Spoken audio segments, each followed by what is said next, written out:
Hello students. तो हम पढ़ रहे थे कॉमर्स और कॉमर्स में हम चैप्टर पढ़ रहे थे ऑर्गेनाइजिंग और मैंने आपसे कहा था हम ऑर्गेनाइजिंग 2 से 3 वीडियोस में कंप्लीट कर लेंगे।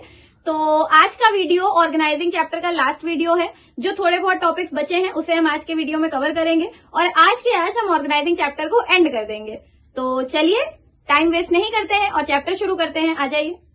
Delegation of authority. Delegation of authority क्या होता है? इसकी मीनिंग है it means granting of authority to subordinates to operate within prescribed limits. Delegation of authority का मतलब है कि सबऑर्डिनेट्स को अथॉरिटी दी जाती है कि उनको एक प्रिस्क्राइब्ड लिमिट्स में रहकर जो जितनी चीजें उनको बता दी गई कि आपको इतने तक करना है, ये एक डेडलाइन दे दी गई कि इस डेट तक काम करना है और इतने लोगों से आपको काम करवाना है, ये आपकी टीम है। ये सारी चीजें ही डेलीगेशन ऑफ अथॉरिटी में आती हैं। ये किया क्यों जाता है? ये इसलिए किया जाता है ताकि जो ऊपर टॉप मैनेजमेंट है उसको थोड़ा सा रिलीफ मिल जाए। उनको ये हो जाए कि हाँ और भी लोग काम कर रहे हैं, वो किसी और चीज पे ध्यान दे सकते हैं और काम कर सकते हैं। तो इस वजह से ये डेलीगेशन ऑफ अथॉरिटी किया जाता है। इसकी इंपॉर्टेंस क्या है? इसकी इंपॉर्टेंस है, इसके फीचर्स नहीं है सिलेबस में, तो इंपॉर्टेंस है। पहला है रिलीफ टू टॉप एग्जीक्यूटिव। सबसे ज्यादा तो अथॉरिटी डेलीगेशन इसलिए होता है ताकि टॉप एग्जीक्यूटिव्स को रिलीफ मिल पाए, उनका थोड़ा बर्डन कम हो पाए। क्योंकि अगर वो वर्कर्स पे ध्यान देंगे तो वो ऑर्गेनाइजेशन की और चीजों पे ध्यान नहीं दे पाएंगे। इसी वजह से वो टॉप एग्जीक्यूटिव को एक बर्डन उनका रिड्यूस करने के लिए डेलीगेशन ऑफ अथॉरिटी होता है। Second is scalar chain. Scalar chain का क्या मतलब है? Top to bottom information flow होता है और bottom to top information flow होता है। तो वो स्केलर चेन का एक डेलीगेशन ऑफ अथॉरिटी में कि मतलब भाई एक लीडर को बता दिया, उसने दूसरे लीडर तक पहुंचा दिया, दूसरे ने तीसरे तक पहुंचा दिया, तो वो एक स्केलर चेन बनी रहती है। तो बीच में चीजें ब्रेक डाउन नहीं होती। तो इस तरीके से स्केलर चेन काम करती है। नेक्स्ट है स्पेशलाइजेशन।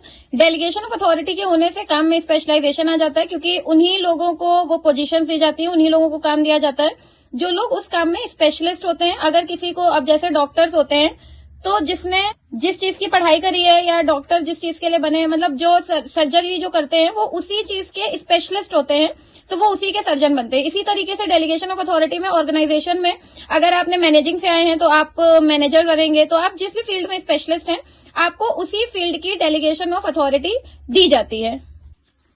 नेक्स्ट है क्विक डिसीजंस। क्विक डिसीजंस में क्या? डेलीगेशन ऑफ अथॉरिटी में जब हर एक काम के लिए या हर एक काम के लिए एक टीम बना दी गई है, उस टीम में एक अथॉरिटी दे दी गई है एक पर्सन को, तो सभी लोग जितने भी एम्प्लॉयज हैं वो उसी भी पर्सन के लिए रिस्पॉन्सिबल होते हैं। तो जिसकी वजह से डिसीजंस लेना आसान हो जाता है और काम ज्यादा जल्दी हो जाता है, टाइम टू टाइम होता है।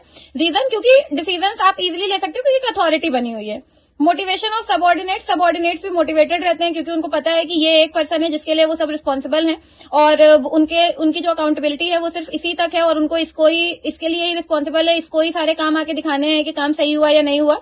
तो वो हमेशा काम करने के लिए मोटिवेटेड रहते हैं। फिर जो डेलीगेशन ऑफ अथॉरिटी होता है उसको 3 कैटेगरीज में हम क्लासिफाई कर सकते हैं: authority, responsibility, accountability.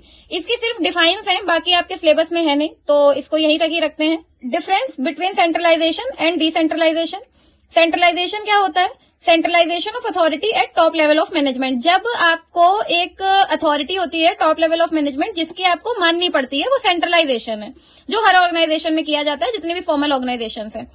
Decentralisation disposal of authority at all level of management. इसमें कहीं पे भी अथॉरिटी नहीं बनाई जाती, आप सबके लिए रिस्पॉन्सिबल होते हो और सबके लिए आपको चीजें करनी पड़ती हैं, वो डिसेंट्रलाइजेशन है। रोल ऑफ सबऑर्डिनेट्स, ये मैंने शॉर्ट में लिखा है सबऑर्डिनेट्स। रोल क्या होता है सबऑर्डिनेट्स का और कितना होता है? तो सेंट्रलाइजेशन में इनका रोल मिनिमम होता है, बहुत ज्यादा काम नहीं होता है। क्यों? क्योंकि अथॉरिटी टॉप लेवल होती है, तो इस वजह से टॉप लेवल के होने की वजह से जो नंबर ऑफ सबऑर्डिनेट्स होते हैं वो भी लिमिटेड होते हैं और उनका जो काम होता है वो भी मिनिमम होता है, कम काम होता है। सेकंड है मैक्सिमम, मतलब इसमें डिसेंट्रलाइजेशन में जो रोल होता है सबऑर्डिनेट्स का वो मैक्सिमम हो जाता है क्योंकि यहाँ पे कोई अथॉरिटी नहीं बनाई जाती। नेक्स्ट है बर्डन ऑन टॉप एग्जीक्यूटिव्स। यहाँ पे बहुत ज्यादा होता है, हैवी बर्डन होता है। रीजन क्योंकि मेन अथॉरिटी वही है, उन्हीं से पूछ के सारे काम करने हैं, सारी चीजें करनी है और फॉर्मल ऑर्गेनाइजेशन में टॉप मैनेजमेंट का काम बहुत ज्यादा बढ़ जाता है, बर्डन बहुत ज्यादा होता है। डिसेंट्रलाइजेशन में लो बर्डन होता है। क्यों? क्योंकि यहाँ पे नंबर ऑफ सबऑर्डिनेट्स ज्यादा होते हैं और रोल जो होता है सबऑर्डिनेट्स का वो भी ज्यादा होता है, मैक्सिमम रोल प्ले करते हैं ये। इस वजह से जो बर्डन होता है टॉप मैनेजमेंट पे वो कम होता है। सूटेबिलिटी, जो सेंट्रलाइजेशन है वो स्मॉल ऑर्गेनाइजेशन के लिए अच्छा है क्योंकि अगर स्मॉल ऑर्गेनाइजेशन है तो टॉप मैनेजमेंट सब पे ध्यान दे सकता है। बट अगर लार्ज स्केल ऑर्गेनाइजेशन है तो वहां के लिए सेंट्रलाइजेशन ठीक नहीं क्योंकि वहां पे टॉप मैनेजमेंट सब पे ध्यान नहीं दे पाएगा। डिसेंट्रलाइजेशन लार्ज ऑर्गेनाइजेशन के लिए अच्छा है, जितने भी बड़े स्केल पे ऑर्गेनाइजेशन हैं वहां पे डिसेंट्रलाइजेशन होना चाहिए ताकि वहां पे सबऑर्डिनेट्स हो और ध्यान दिया जा सके हर एक काम पे कायदे से। तो ये डिफरेंस है बिटवीन सेंट्रलाइजेशन एंड डिसेंट्रलाइजेशन।